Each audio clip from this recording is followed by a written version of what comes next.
Labing dalawang po. Iyan lang po. Ano ito na lamang? Kawawa kayong mayayaman, sapagkat maginhawa na kayo.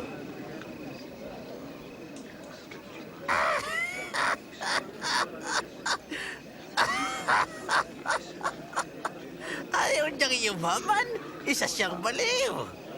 Kawawa kayong nagsisitawa ngayon, sapagkat kayo magsisitangis. Kawawa kayong pinupuri ng mga tao, pagkat gayon din ang kanilang ginawa sa mga bulaang propeta. Sinasabi ko sa inyo, ibigin ninyo ang inyong kaaway. Gawa ng mabuti ang galit sa iyo. Pagpalain niyo sila na sa inyo lumalait. Ipanalangin ang walang tiwala sa iyo.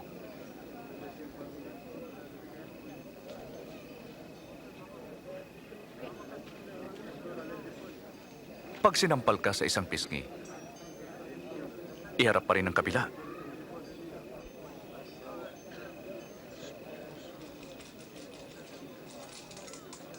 Pag inagaw ang iyong balabal, ibigay mo pati ang iyong damit.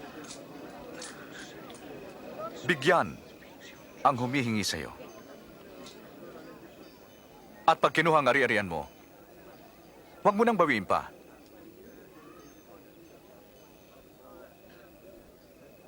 Gawin niyo ang ibig niyong gawin nila sa iyo.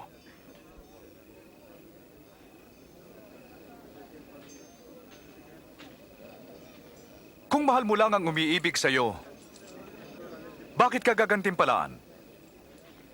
Ito'y gawin ng mga makasalanan.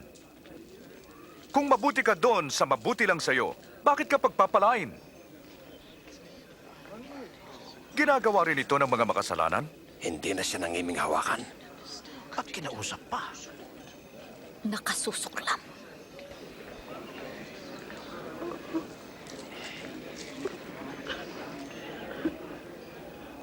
Hindi. Ibigin niyo ang inyong kaaway. Gawan niyo sila ng mabuti at ikaw ay magpahiram ng walang kapalit.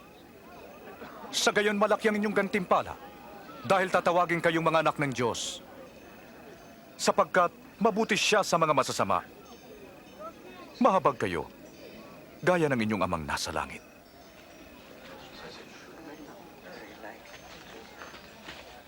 Jesus, iligtas mo kami. Huwag humatol ng di mahatulan, ni magparusa, upang di maparusahan.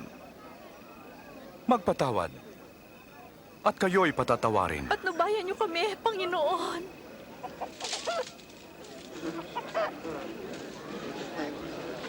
Magbigay, at kayo bibigyan.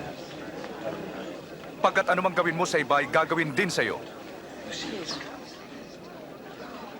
Ang isang bulag ay hindi makakaakay ng isa ring bulag. Mauhulog sila sa hukay.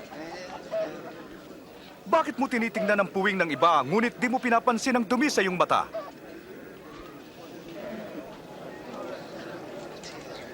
Guro, patnubayan mo kami. Kailangan ka namin, Panginoon.